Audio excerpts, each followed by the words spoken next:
Pause for a moment and examine your last 24 hours. What did you feed your mind? News alerts about crisis, opinions disguised as facts, complaints from coworkers, sarcasm from social media. Now ask yourself honestly, how much of your current mindset was chosen and how much was absorbed? The world is not neutral. It competes for your attention every minute. Every headline, every advertisement, every argument is attempting to shape what you believe about money, success, relationships, and your own potential. Influence is constant. Awareness is rare. Most people believe they think independently, yet their fears mirror the headlines. Their doubts echo their surroundings. Their ambitions shrink to match the comfort level of their peers. They are not weak, they are unguarded. You were not born pessimistic. You were conditioned. Slowly, subtly, repeatedly. A careless remark here, a disappointing experience there, a teacher's limitation, a friend's sarcasm. Layer by layer, the world suggested what was realistic. Negativity spreads faster than possibility because it requires less imagination. It is easier to predict failure than to build faith. And when fear is repeated often enough, it begins to feel logical. Have you noticed how quickly enthusiasm fades after a negative conversation? You enter inspired. You leave uncertain. The idea did not change. The environment did. Influence is powerful when left unexamined. The average person wakes up and immediately invites programming into the mind. Before defining personal goals, they scroll through anxiety. Before affirming ambition, they absorb someone else's outrage. They surrender mental territory before defending it. Your mind is not a passive storage space. It is a creative mechanism. Whatever dominates it repeatedly becomes expectation, and expectation quietly shapes action. If you constantly hear that opportunity is scarce, you will hesitate when opportunity appears. If you constantly hear that success is reserved for the lucky, you will shrink from responsibility when progress demands courage. This is how programming works, not through force, but through repetition, not through obvious control, but through subtle suggestion. The subconscious does not argue. It accepts what it hears most often. Negativity often disguises itself as realism. I'm just being practical. I'm just being cautious. But practicality without vision becomes limitation. Caution without courage becomes paralysis. The world will offer you endless reasons to doubt.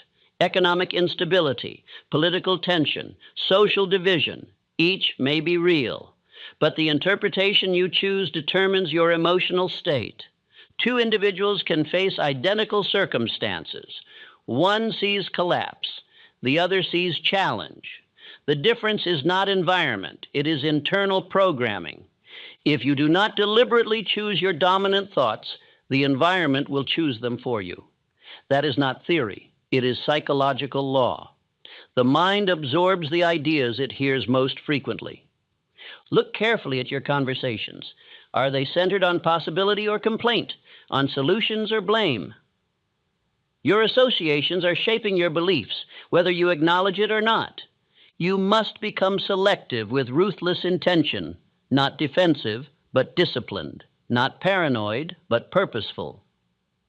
Guard your mind as if your future depends on it, because it does. This does not mean ignoring problems. It means refusing to rehearse them obsessively. It means acknowledging difficulty without surrendering imagination to it. Your imagination is a sacred instrument. When negativity dominates it, fear grows vivid. When possibility dominates it, strategy becomes visible. The same faculty produces both anxiety and ambition. Have you ever noticed how a single empowering idea can change your entire mood? How a strong vision can override temporary discouragement? That is the power of intentional thought replacing passive programming. Programming becomes identity when left unchallenged. You begin saying, I'm just not confident, or I'm just not lucky. These are not truths. They are repeated suggestions accepted as fact. The first step in reclaiming your mind is awareness. Recognize when a thought did not originate from your definite purpose, but from external repetition. The second step is substitution. Replace fear-based narratives with deliberate affirmations of capability. Replace complaint with constructive planning. Replace doubt with disciplined belief reinforced daily. Belief is strengthened through repetition. The same mechanism that allowed negativity to settle into your mind can be used to install confidence, persistence, and vision. When you intentionally feed your mind empowering ideas each morning, you establish emotional immunity.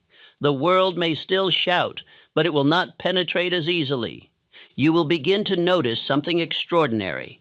The same headlines that once unsettled you will now appear as information rather than threat. The same criticism that once stung will now feel irrelevant. This shift is not arrogance. It is mental sovereignty. It is the recognition that your inner environment is more important than the outer one. The world will not become quieter. It will not become less opinionated. It will not suddenly encourage your ambition. Waiting for that change is surrender. Instead, build an internal foundation so strong that external turbulence loses its authority. Anchor your thoughts to a definite purpose. Revisit your goals daily. Surround yourself with voices that reinforce growth. Energy follows attention. If your attention is scattered across fear, your energy will feel weak. If your attention is focused on creation, your energy will feel directed. You cannot prevent exposure to negativity entirely, but you can control dwell time. Do not allow passing information to become permanent belief. Your future is shaped less by events and more by interpretation. Interpretation is guided by dominant thought.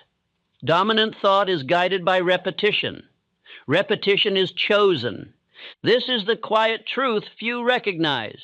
Whoever controls your dominant thoughts controls your direction in life.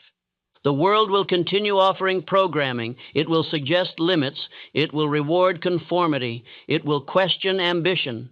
You must decide whether you will absorb those suggestions or reject them, because the moment you become conscious of influence, you regain power. And when you regain power over your thoughts, you reclaim control over your destiny. Do not let a negative world write the script of your life. Write it yourself with intention, discipline, and belief that no external noise has the right to define what you are capable of becoming. After examining your recent hours with honesty, you will discover that much of what you call your thinking has been furnished by repetition rather than reflection. You may believe your fears are personal conclusions, yet in many cases they are echoes. Echoes of remarks heard often. Echoes of warnings repeated. Echoes of opinions spoken confidently enough to feel like fact. The human mind is shaped not so much by dramatic events as by quiet accumulation. A single discouraging statement may not wound ambition, but 100 similar statements, repeated casually over months and years, become conviction. Doubt is rarely born in a moment. It is assembled slowly. A teacher's lowered expectation, a relative's cautious advice, a friend's sarcasm disguised as humor, a headline announcing crisis. None of these may appear decisive alone. Yet together they layer suggestion upon suggestion until limitation feels logical. Most men believe they think independently, yet their fears resemble the fears most commonly discussed in their surroundings. Their expectations match the tone of their environment. Their ambitions shrink or expand according to the climate of conversation they inhabit. The law governing this process is simple. Dominant ideas control action. Whatever thought occupies the mind most frequently becomes expectation. Expectation influences perception. Perception guides decision. Thus, behavior follows belief. If scarcity is discussed repeatedly, the mind begins to anticipate scarcity. If danger is emphasized daily, the imagination rehearses danger. The subconscious mind does not question the source of these impressions. It accepts repetition as truth. Consider the young man who hears continually that opportunity is rare and success reserved for the fortunate. When an opening appears, he hesitates, not because he lacks ability, but because repeated suggestion has convinced him he is an unlikely candidate. Each morning, if you invite alarm into your imagination before defining your purpose, you surrender authority. By the time you approach your own goals, your emotional tone has been influenced by external uncertainty. The cost of unguarded intake is rarely measured. A negative discussion may appear harmless, yet repeated daily, it becomes atmosphere. Atmosphere shapes belief. Belief shapes destiny. Fear often disguises itself as realism. I am only being practical, a man declares, while rehearsing defeat. Practical thought is necessary. Yet when practicality is stripped of imagination, it becomes limitation. The first act of mental sovereignty is awareness. Pause when a discouraging thought arises and ask, did this originate from my definite aim, or was it borrowed from repetition? Awareness weakens unconscious influence. When you examine the origin of your thoughts, you reclaim territory. The mind ceases to function as passive recipient. It becomes selective gatekeeper. It accepts what aligns with purpose and rejects what contradicts it. Say to yourself, I examine my thoughts before accepting them. I reject suggestions that weaken my ambition. I choose ideas that strengthen my purpose. This declaration is not mere comfort. It is discipline. It requires that you challenge automatic reactions. It requires that you notice patterns of fear repeated by others and refuse to internalize them without scrutiny. Years are lost because men never question the source of their limitation. 10 years may pass under borrowed doubt. 20 years may fade beneath inherited caution. 30 years may dissolve because a man never separated his own convictions from repeated suggestion. The invisible sculptor of destiny is repetition. Whatever you hear most frequently, you will begin to believe. Whatever you believe, you will begin to expect. Whatever you expect, you will begin to experience. The world is not neutral. It competes for your imagination. Every remark, every printed word, every repeated warning seeks residence in your thought. If you do not defend your imagination, it will be shaped without your consent. This does not require hostility toward the world. It requires selectivity. Just as you would not consume every substance placed before you, you must not consume every idea. The disciplined individual begins each day by establishing his own direction. He reads his definite aim before reading public alarm. He strengthens his belief before encountering doubt. He defines his expectations before absorbing others. Over time, this practice builds immunity. Suggestions that once penetrated easily lose influence. Fear that once felt convincing appears exaggerated. Confidence that once required effort becomes natural. Others may not understand the source of your steadiness. They may say you are fortunate or unusually calm. In truth, you have simply learned to question the sculptor before allowing him to shape your thought. Reclaiming mental territory is not achieved in a single decision. It is reinforced daily. Each time you reject a weakening suggestion, you strengthen sovereignty. Each time you affirm your chosen aim, you reinforce identity. Say daily, my mind is under my authority. I select my dominant ideas. I do not accept limitation without examination. My future is shaped by chosen belief. Through repetition of such declarations, accompanied by conscious practice, you reverse the machinery that once installed doubt. You use repetition to install conviction. The world may continue presenting alarming reports. Opinions will continue to circulate. Conversations will continue to rehearse scarcity. None of these must dominate you.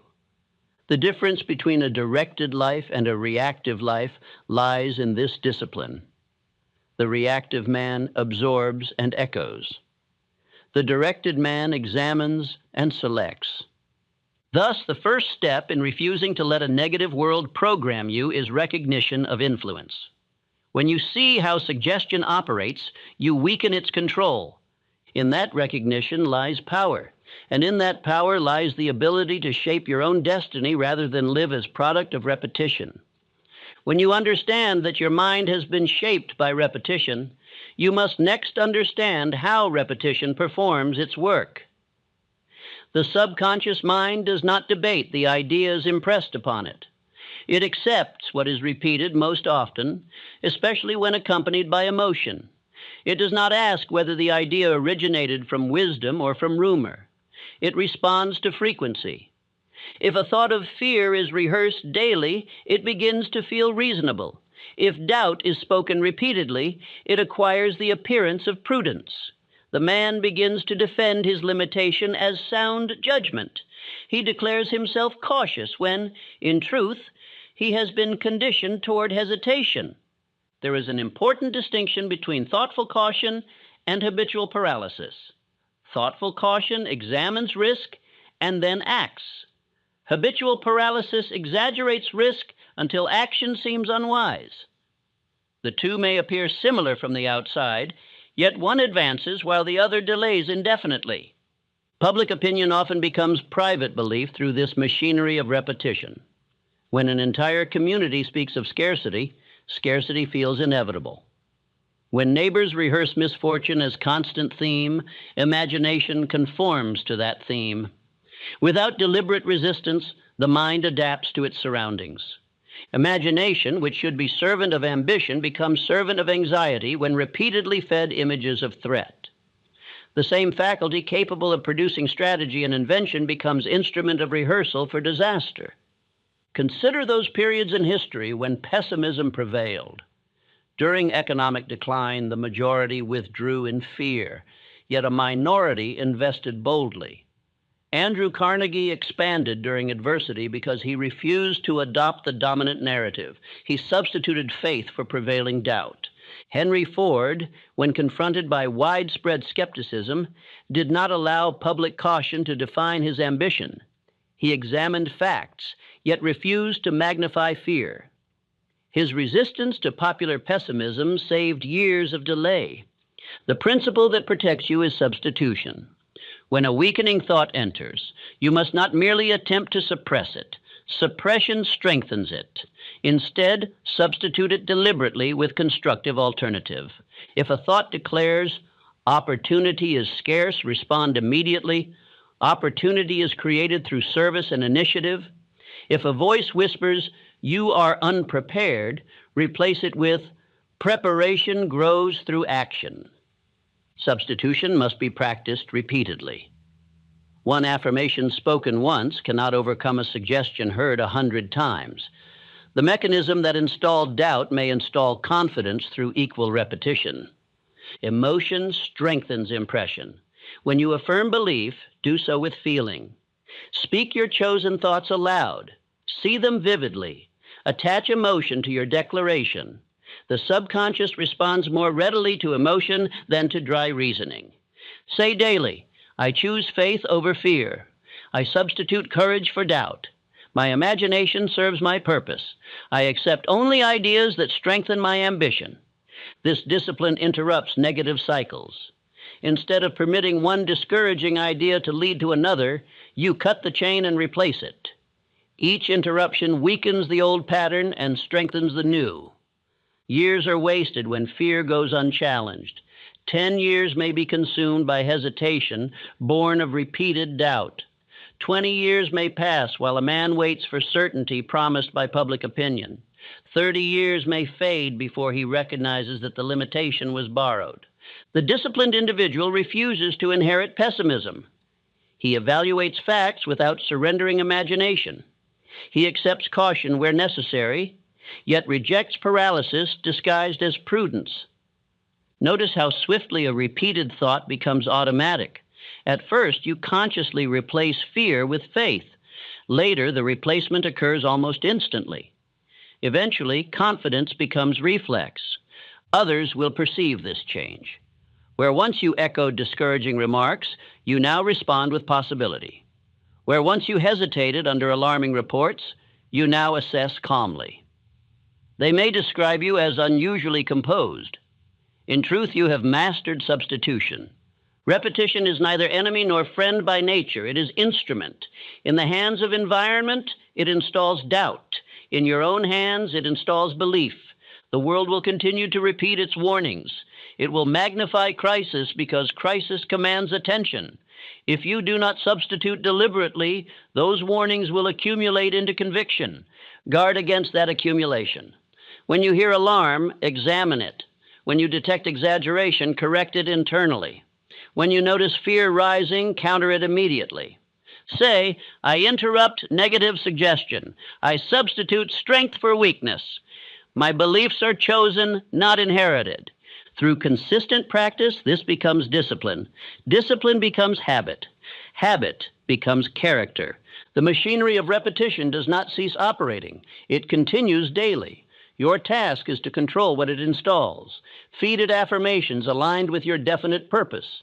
Impress upon it images of achievement. As you do so, the same subconscious that once accepted doubt will begin to accept confidence. The same imagination that once rehearsed loss will begin to rehearse success.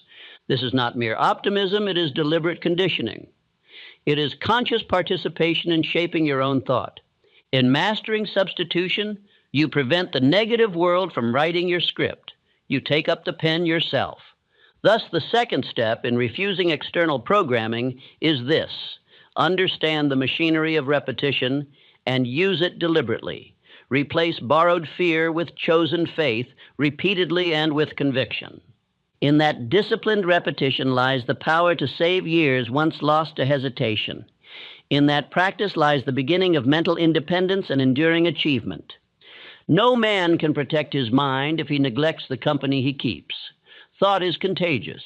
Emotional tone travels from one person to another with little resistance. If you sit daily among those who rehearse defeat, you will feel the gravity of their expectation pressing upon your own ambition. The influence of association is subtle. It enters through ordinary talk, through remarks made in passing, through repeated phrases such as "times are hard," "nothing ever changes," or "success is rare." None of these statements may seem decisive alone, yet repeated frequently, they form atmosphere. Atmosphere shapes belief. Belief shapes action. Action shapes result. Thus, a man may unknowingly adopt limitation simply by dwelling among it. Habitual complainers rarely intend harm. They may believe they are merely stating facts, yet their continual rehearsal of grievance establishes a climate of resignation. In that climate, ambition struggles to breathe. There is a difference between sympathy and surrender. You may understand another's difficulty without adopting his despair. You may listen without absorbing, but this requires awareness and strength. The disciplined individual chooses companions who discuss plans rather than problems. He seeks conversation that stimulates imagination rather than stifles it. He surrounds himself with those who speak of service, improvement, and possibility. Andrew Carnegie did not gather around him men who magnified scarcity. He assembled minds that believed in expansion. The mastermind principle rests not merely upon cooperation, but upon harmony of constructive thought. Within such alliance, doubt finds little foothold. Each member reinforces the other. When one falters, another supplies conviction. Collective confidence becomes shield against external pessimism. You must regulate not only personal association, but also exposure to reports that stimulate fear without offering remedy. Staying informed does not require dwelling continually upon alarming commentary. Ask yourself, does this information equip me for action or merely magnify anxiety? If it does not lead to constructive response, limit your exposure. Dwell time is critical. You may encounter negativity without allowing it residence. Brief exposure need not become permanent impression. The problem arises when attention lingers. Environment molds expectation quietly. If you spend hours each week among those who predict collapse, you will begin to anticipate it. If you spend hours among those who build, you will begin to anticipate growth. When you alter your associations deliberately, you will observe change within yourself. Your speech becomes more deliberate, your tone steadier, your outlook broader. Those who prefer complaint may resist your shift. Stand firm without hostility. You are not required to condemn negativity. You are required to guard your mind.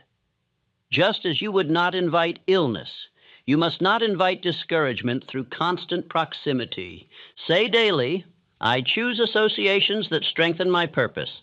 I limit influence that weakens my resolve. My environment supports my ambition.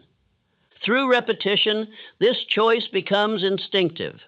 You will find yourself gravitating naturally toward constructive minds. You will lose appetite for conversations centered upon grievance.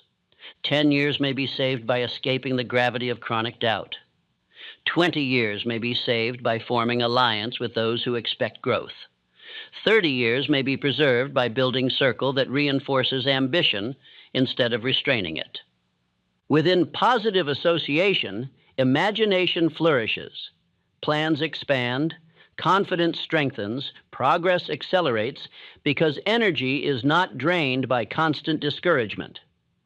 Observe men who rise steadily. They rarely dwell among those who rehearse defeat. Their associations reflect their aspirations. The climate you create determines the fruit you harvest. If you create atmosphere of faith, action will follow.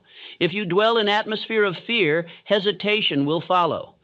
This principle does not require isolation from society. It requires discrimination.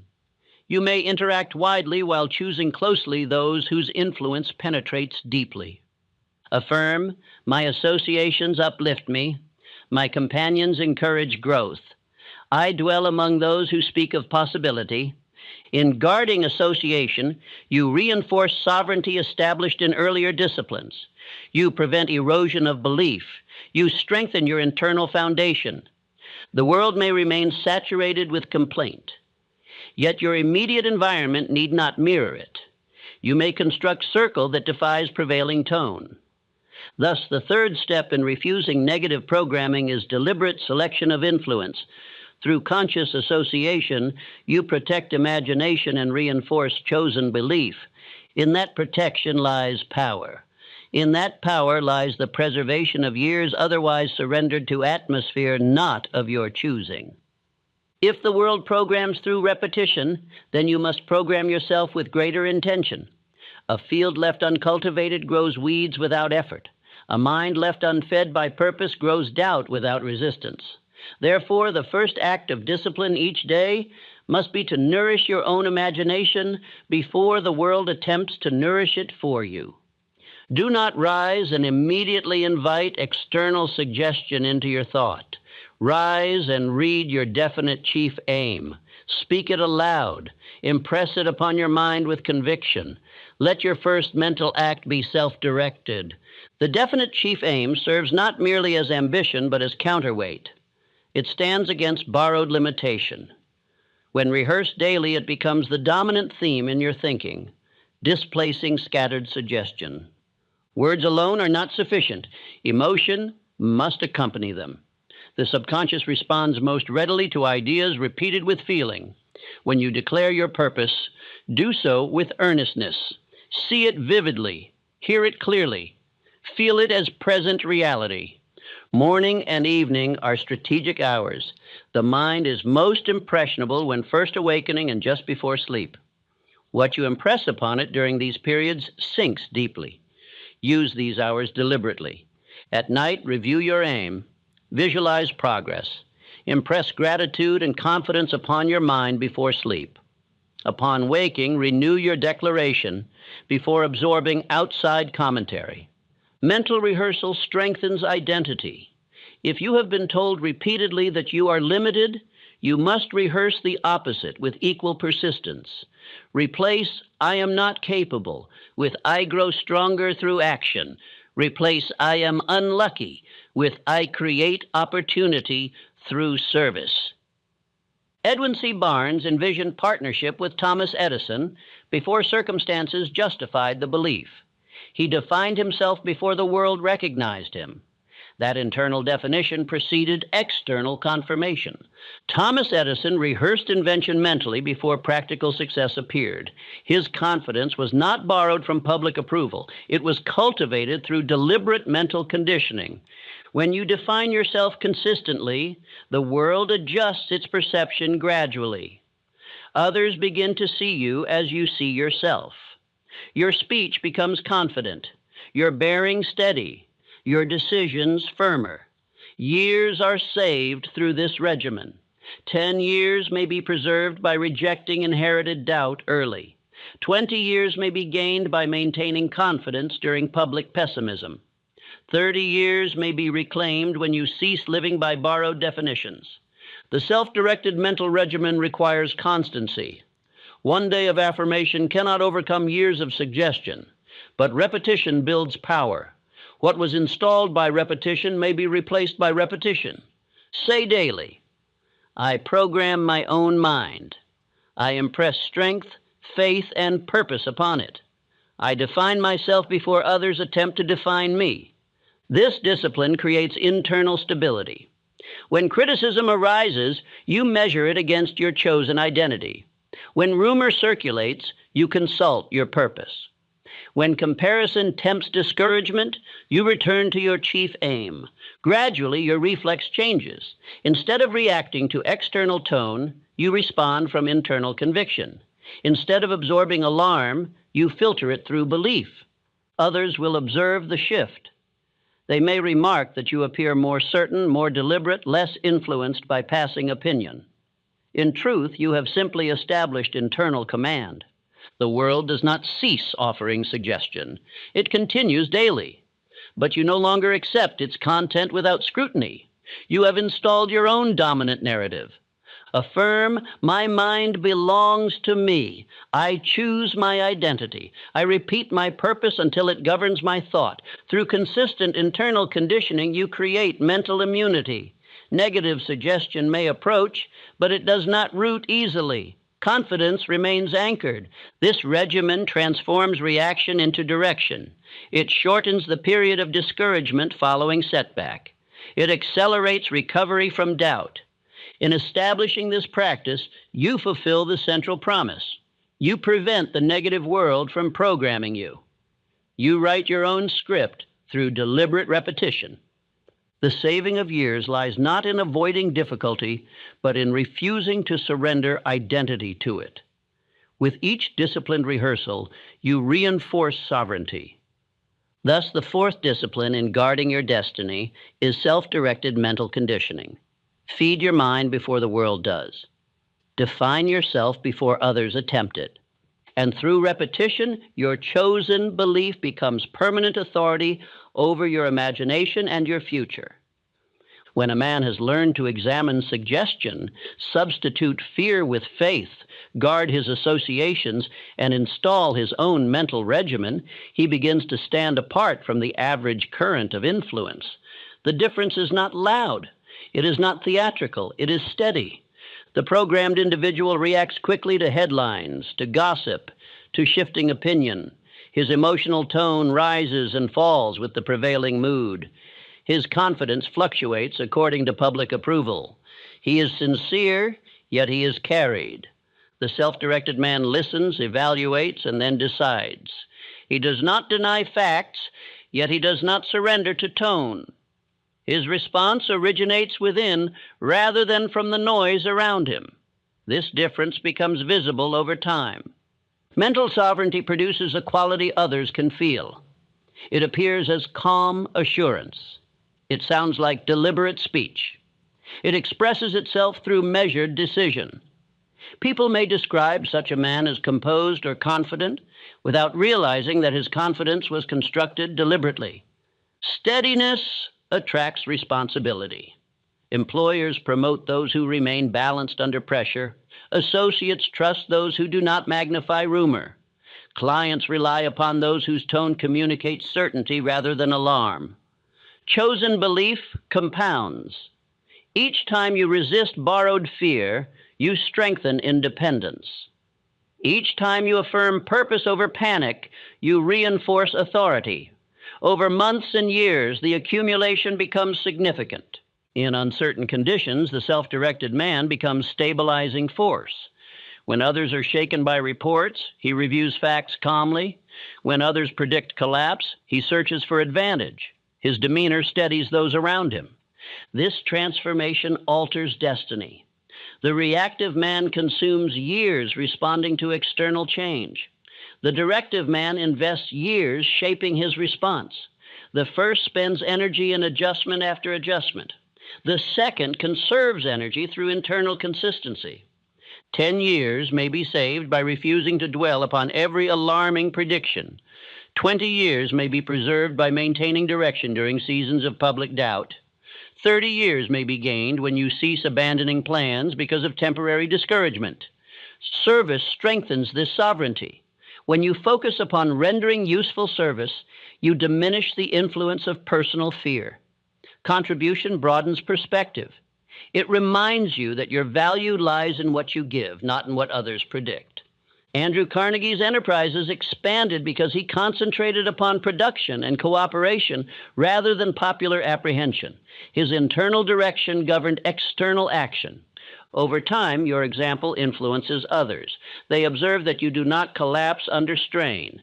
They witness your consistent return to purpose. Your steadiness becomes silent instruction. This is how leadership is formed, not through authority imposed, but through confidence demonstrated. A self-directed mind commands respect because it reflects control. Say daily, I am not governed by public opinion. I choose my dominant thoughts. I respond with faith and purpose. My mind is sovereign. Through repetition, this affirmation becomes conviction. Conviction becomes character. Character becomes destiny. The world will continue offering programming. It will suggest limitation. It will magnify crisis. It will reward conformity. Yet you are not required to accept its script. You may live as product of repetition or as architect of your own belief. The choice is renewed each day. When you master your dominant thoughts, you master your direction. When you master your direction, you master your time.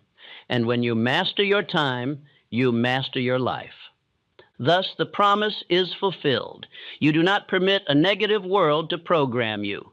You select, substitute, guard, and reinforce your own convictions.